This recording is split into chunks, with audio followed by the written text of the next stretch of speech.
Hello friends. तो हम आपके सामने उपस्थित हैं क्या लेकर के, तो इन्वायरमेंटल साइंस का सिलेबस लेकर के। जो भी फॉरेस्ट रेंज ऑफिसर में इन्वायरमेंटल साइंस ऑप्शनल में रखने वाले हैं उनके लिए मैं सिलेबस लेके आया हूं, जो सिलेबस जेपीएससी के साइट में भी मौजूद है।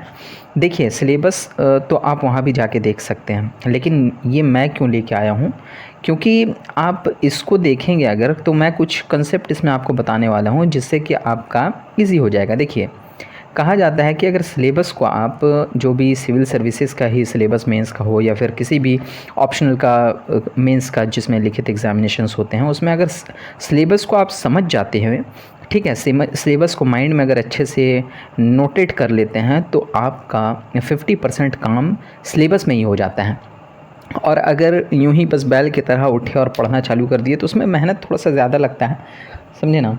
यहाँ पे देखिए थोड़ा सा आपको मतलब कि समझ जाएंगे अगर, जैसे कई चीज़ें सिलेबस में क्या होती हैं एक दूसरे से संबंधित रहती हैं, ठीक है। तो वो सारी चीज़ें हम देख लेते हैं। देखिए सबसे पहले इसमें पेपर 1 में कुछ नहीं है। ये देखिए मेरे हिसाब से सबसे छोटा सिलेबस इन्वायरमेंटल साइंस का है, और मुझे लगता है कि अक्सर लड़के इन्वायरमेंटल साइंस ही रखने वाले हैं। ये पेपर 1 का सिलेबस है, बस 1 2 3 4 ख़त्म। पेपर 2 का सिलेबस 1 2 3 और फिर यहाँ पे जो है 2 है। ये देखिए ये 4 और 5 बस। पहले वाले में 4 पॉइंट और दूसरे वाले में पेपर 2 में जो है आपका 5 पॉइंट, ठीक है। तो यही है, ईज़िली देखते हैं हम समझते हैं फंडामेंटल्स ऑफ एनवायरनमेंट, ठीक है। यानी इन्वायरमेंट देखिए एक फ्रेंच वर्ड है, ठीक है। तो ये जो इन्वायरमेंट है ये इन्वायरोन जो है वर्ड से बना है, जिसका मतलब क्या होता है, आपके इर्द गिर्द अगल बगल जो कुछ भी है, ठीक है, सब कुछ इन्वायरमेंट है। कहते हैं ना हम कि यहाँ का इन्वायरमेंट अच्छा नहीं है, यहाँ का इन्वायरमेंट अच्छा है। तो इन्वायरमेंट मतलब अगल बगल की जितनी चीज़ें हैं, है ना, उनका अच्छा या ख़राब होना को हम कहते हैं इन्वायरमेंट ख़राब है। तो इन्वायरमेंट से तात्पर्य है कि आपके अगल बगल की जितनी चीज़ें हैं सब कुछ इन्वायरमेंट में शामिल हैं। तो फिर देखिए फंडामेंटल्स ऑफ इन्वायरमेंट, यानी इन्वायरमेंट का बिल्कुल फंडामेंटल यहाँ पे बोला जा रहा है, जो कि बहुत टफ नहीं है। Concept of environment, hydrosphere, lithosphere, atmosphere and biosphere. Hydrosphere मतलब जलमंडल, ठीक है। लिथोस्फीयर स्थल मंडल, एटमॉस्फेयर वायुमंडल और बायोस्फीयर जैवमंडल। सभी एक दूसरे से रिलेटेड चीज़ है। आप कह लें तो बायोस्फीयर में हाइड्रोस्फीयर भी आता है, लिथोस्फीयर भी और एटमॉस्फेयर भी आता है। ये सभी से मिल करके क्या बनता है, बायोस्फीयर बनता है। बायोस्फीयर में क्या रहते हैं, जीवित जो है बायोटिक और अबायोटिक दोनों चीज़ें रहते हैं, यानी नॉन लिविंग और लिविंग थिंग्स दोनों रहते हैं। तो ये सब नॉन लिविंग थिंग्स एटमॉस्फेयर में रहते हैं, जैसे सनलाइट हो गया, एयर हो गया, एक्सेट्रा, हीट वगैरह। और बायोस्फीयर में जैव से मिल करके जो बनता है, ठीक है। तो ये एक चीज़ हो गया concept of environment, hydrosphere, lithosphere, atmosphere and biosphere, ठीक है। उसके बाद है impact of man and environment. देखिए यहाँ पे इम्पैक्ट ऑफ मैन एंड है, शायद यहाँ कुछ मिस्टेक हुआ है जेपीएससी की तरफ से। Impact of man on environment होगा, ठीक है, कि क्या इम्पैक्ट जो है मानव डाल रहा है पर्यावरण पर, ठीक है, वो है। उसके बाद एक पीरियड, 3 तरह के पीरियड यहाँ पे हैं, ठीक है, जो कि बहुत आज से हज़ारों साल, लाखों साल पहले की पीरियड्स हैं। Period of hunting and food gathering, यानी जब मनुष्य जो है शिकार करता था और खाद्य संग्राहक था, तब के पीरियड के बारे में आपसे पूछा जा सकता है। Period of plant and animal domestication, यानी उस समय का काल के बारे में पूछा जा रहा है जब जो है पौधे लगाना और एनिमल डोमेस्टिकेशन यानी पशुपालन को मनुष्य ने सीखा। और तीसरा पीरियड यहाँ पे है साइंस, टेक्नोलॉजी एंड इंडस्ट्रियलाइजेशन, यानी जब विज्ञान और टेक्नोलॉजी, प्रौद्योगिकी और इंडस्ट्रियलाइजेशन, इंडस्ट्री वगैरह जब फलने फूलने लगे, तब का पीरियड के बारे में आपसे पूछा जा रहा है। तो फंडामेंटल ऑफ एनवायरनमेंट्स जो पहला नंबर है, इसमें 3 चीज़ें हैं, concept of environment, hydrosphere, lithosphere, atmosphere and biosphere. उसके बाद इम्पैक्ट है कि मैन का क्या इम्पैक्ट है एनवायरनमेंट पर, और 3 तरह के पीरियड है, ठीक है। एक तो शिकार खाद्य संग्राहक, दूसरा है period of plant and domestication animal, और तीसरा है साइंस टेक्नोलॉजी का पीरियड, ठीक है, ख़त्म हो गया। ये बहुत ज़्यादा टफ चीज़ नहीं है।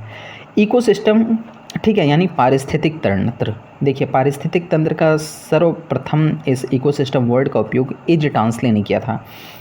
पारिस्थितिक तंत्र, देखिए इन्वायरमेंट तो मतलब हो गया कि आपके इर्द गिर्द की जितनी भी चीज़ें हैं सारी, लेकिन पारिस्थितिक तंत्र एक संबंध बताता है जीवों का दूसरे जीवों से या फिर जीवों का नॉन लिविंग थिंग्स के साथ जो भी संबंध है उसको कहते हैं इकोसिस्टम। चाहे वो संबंध फूड चेन के जरिए हो, खाद्य श्रृंखला के जरिए, चाहे वो संबंध जो है आपका एनर्जी फ़्लो के थ्रू हो, ये सारी चीज़ें आप इसमें पढ़ेंगे, food chain, energy flow, food web, है ना, प्रोडक्टिविटी, तो ये संबंधित होती हैं। जैसे मैं आपको एग्जांपल देता हूँ, पौधे को जो है हिरन खाता है, हिरन को जो है फिर शेर खाता है, ठीक है। तो इस तरीके से चेन है ना। जैसे अगर स्टार्टिंग से बताऊँ तो घास को टिड्डी खाता है, टिड्डी को मेंढक खाता है, मेंढक को सांप, सांप को फिर दूसरी चीज़ें। तो ये फूड चेन है, एक दूसरे से जो रिलेटेड चीज़ें हैं वो इकोसिस्टम में है। इसमें मेनली क्या है, कंसेप्ट है, कॉन्सेप्ट ऑफ इकोसिस्टम, कंपोनेंट्स हैं, ठीक है, कि किन चीज़ों से मिलकर के इकोसिस्टम हमारा बना है। तो कंपोनेंट्स में क्या क्या आता है, कंपोनेंट्स में आता है जैविक, अजैविक, जो है कंपोनेंट्स।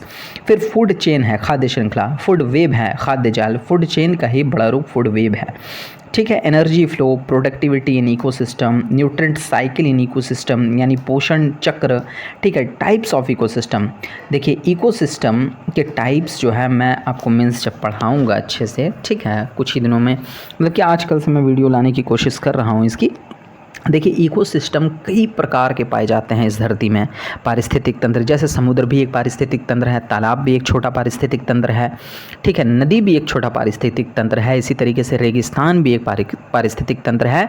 जो पारिस्थितिक तंत्र मेनली डिपेंड करता है किसी क्षेत्र में पाए जाने वाले तापमान, वहाँ का तापमान कैसा है, वर्षा कैसा है, वेजिटेशन कैसा है, वहाँ के वनस्पतियाँ कैसे, इन चीज़ों पर निर्भर करता है पारिस्थितिक तंत्र किसी विशेष क्षेत्र का, ठीक है। तो पारिस्थितिक तंत्र जो है कई चीज़ों पर निर्भर करता है।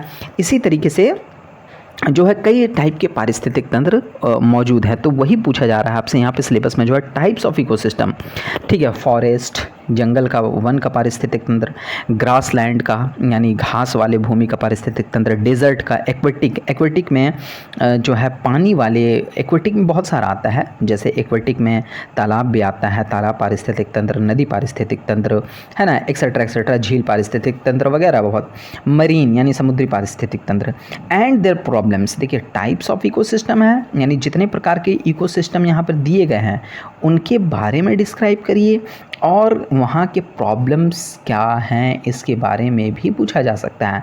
और फिर है इकोलॉजिकल इम्बैलेंस, ठीक है, यानी पारिस्थितिक असंतुलन, असंतुलन कैसे हो जाता है, ठीक है।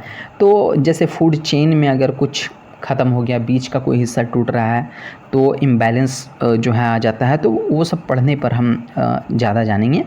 नेक्स्ट है टॉपिक इसमें natural resources and there management, ठीक है। इसमें है वाटर, देखिए वाटर, लैंड, फॉरेस्ट, ये सब क्या है, नेचुरल रिसोर्सेज हैं, प्राकृतिक संसाधन हैं। तो water, land, forest, minerals, soil, agriculture, wild life and energy resources. देखिए आधे से ज़्यादा इसमें टॉपिक आपको ज्योग्राफी में मिल जाएगा। अब्दुल माजिद हुसैन की जो पुस्तक है ज्योग्राफी की, वो आप पढ़ेंगे तो ये सब चीज़ें कवर हो जाएंगी। उसमें नेचुरल रिसोर्सेज करके एक चैप्टर है, ठीक है। तो यहाँ पे मेनली बोला जा रहा है कि नेचुरल रिसोर्सेज और उसका मैनेजमेंट कैसे होगा, ठीक है। मैनेजमेंट कंजर्वेशन, यानी इसको कैसे सुरक्षित संरक्षित किया जाए, और मैनेजमेंट कंजर्वेशन एक ही कॉन्टेक्स्ट में यहाँ दिया गया है। और नॉन कन्वेंशनल रिसोर्सेज के बारे में भी दूसरा टॉपिक यहाँ पे है। तो ये कुल मिलाकर के एक टॉपिक है ना, natural resources, water, land, forest, mineral, soil, agriculture, wild life and energy resources, status, यानी क्या स्टेटस है यहाँ पे इंडिया में, and there proper management conservation. तो ये एक टॉपिक हो गया ना पूरा। और फिर non conventional resources, non conventional resources मतलब क्या, जैसे सौर प्रकाश से उत्पन्न ऊर्जा, पवन वाली ऊर्जा। नॉन कन्वेंशनल मतलब गैर पारंपरिक, जो परंपरागत रूप से हम इस्तेमाल नहीं कर रहे हैं, ठीक है, जो जीवाश्म ईंधन से इतर वाले ईंधन हैं, ठीक है, तो वो हो गए। तो देखिए ख़त्म हो गया ना, पेपर 1 ख़त्म हो गया, कितना इजी था। अब देखिए पेपर 1 से रिलेटेड बहुत सारी चीज़ें हैं जो आपको समझनी है। आपकी पढ़ाई जो है आधा यहीं पे आसान हो जाएगा, बिल्कुल इजी वे में। देखिए कैसे हो रहा है। पेपर 1 में जो चीज़ें हैं पेपर 2 से बहुत हद तक रिलेट करती हैं। जैसे देखिए यहाँ पे ग्लोबल एनवायरमेंटल इश्यूज़ के बारे में आपको पढ़ना है, जैसे green house effect, global environmental issue है करंट में, ग्रीन हाउस इफ़ेक्ट, ठीक है।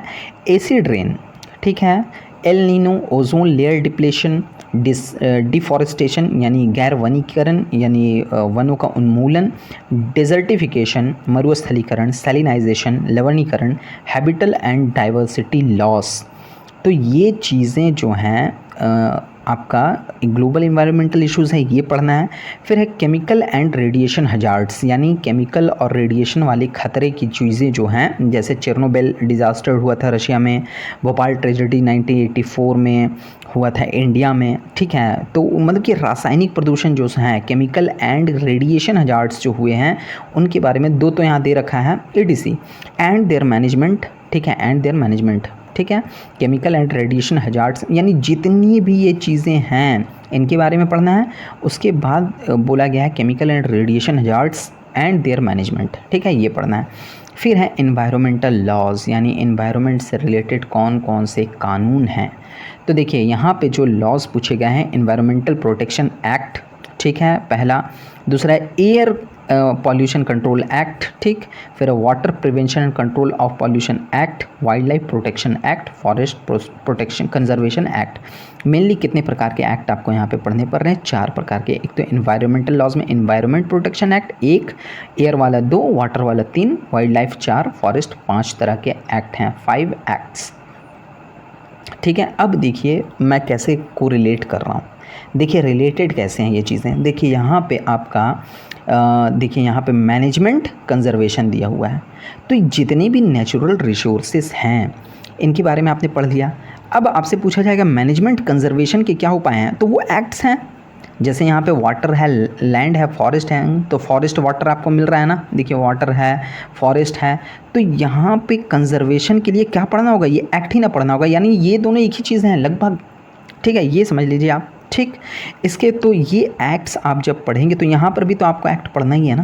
कंजर्वेशन जब आप पढ़िएगा तो कंजर्वेशन किसके थ्रू होगा? एक्ट के थ्रू होगा। और भी बहुत सारे कंजर्वेशन के मेथड्स हैं, लेकिन मेनली एक्ट के थ्रू होते हैं ना, एक्ट के तहत होते हैं, किसी कानून के तहत होते हैं, ठीक है। तो देखिए रिलेटेड चीज़ें हैं, तो जब आप ये पढ़िएगा तो यहाँ भी आपका कंप्लीट हो जाएगा। समझ रहे हैं ना, ईजी कैसे हो रहा है सिलेबस, वो देखिए।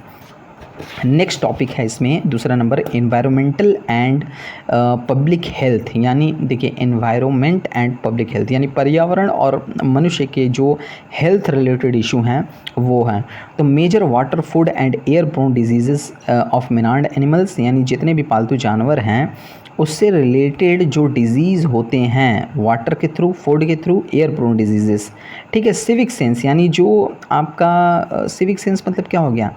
आपका जो नैतिक जो क्या है मूल्य है आपका किसी भी नागरिक का, उसके बारे में। एंड पर्सनल हाइजीन इशू यानी आपका जो आपका हाइजीन इशू, सफाई का इशू है उसके बारे में, ठीक है, personal hygiene issue. Health hazards in agriculture, pest control यानी कीट नियंत्रक का, जो कीट नियंत्रक इस्तेमाल करते हैं आप खेतों में, कभी आम के मंजर में, कहीं भी स्प्रे, वो केमिकल होता है, तो वो वहाँ पे हेल्थ का क्या खतरा है एग्रीकल्चरल कीट नियंत्रक में, यानी जो आप कृषि में जो कीट नियंत्रक का इस्तेमाल करते हैं उसका क्या स्वास्थ्य खतरा है, ये यहाँ पे पूछा आपसे जा रहा है। फिर हैवी मेटल टॉक्सिटी यानी भारी मेटल से रिलेटेड जो टॉक्सिटी जहरीली चीज़ें हैं उसके बारे में आपको पढ़ना है, ठीक है। तो बहुत टफ नहीं है, ठीक है। ये डिजीज़ पढ़ लेनी है, हेल्थ हजार्ड ये पेस्ट कंट्रोल वाला, कीट नियंत्रक वाला, और हैवी मेटल टॉक्सिसिटी है बस। तीसरा नंबर है environmental monitoring and impact assessment यानी जो इम्पैक्ट पड़ रहे हैं अब उसका असेसमेंट करना है, उसको जो है गिनना है, क्या कैसे जो है उसको छानना बिनना है, खंगालना है कि क्या जो है इन्वायरमेंटल इम्पैक्ट पड़ रहे हैं। तो bio indicators and monitoring, environmental impact assessment and measurement, ठीक है। Self limit of the key environment pollutions, तो ये बहुत टफ चीज़ नहीं है, ये एक चैप्टर है, ठीक है। मैं क्लास कोशिश करूँगा कि आपके ले लूँ, इसका टफ चीज़ नहीं है। वेस्ट मैनेजमेंट एंड बायो रिमीडिएशन, देखिए ये भी बहुत ही अच्छा टॉपिक है। इसमें आप इतना गांठ बांध लीजिए कि ये सॉलिड वेस्ट मैनेजमेंट जो है, सॉलिड वेस्ट मैनेजमेंट ये पूछा जाने वाला है। ये जेपीएससी में भी जो जनरल साइंस का पेपर 6 है जेपीएससी में, उसमें भी 3-4 बार पूछा जा चुका है। ठोस कचरा प्रबंधन है ना, ठोस अपशिष्ट प्रबंधन, सॉलिड वेस्ट मैनेजमेंट इसी में है, पूछा जा सकता है। ट्रीटमेंट ऑफ वेस्ट वाटर यानी जो अपशिष्ट जल हैं उनका ट्रीटमेंट कैसे होगा, पहला टॉपिक है इसमें।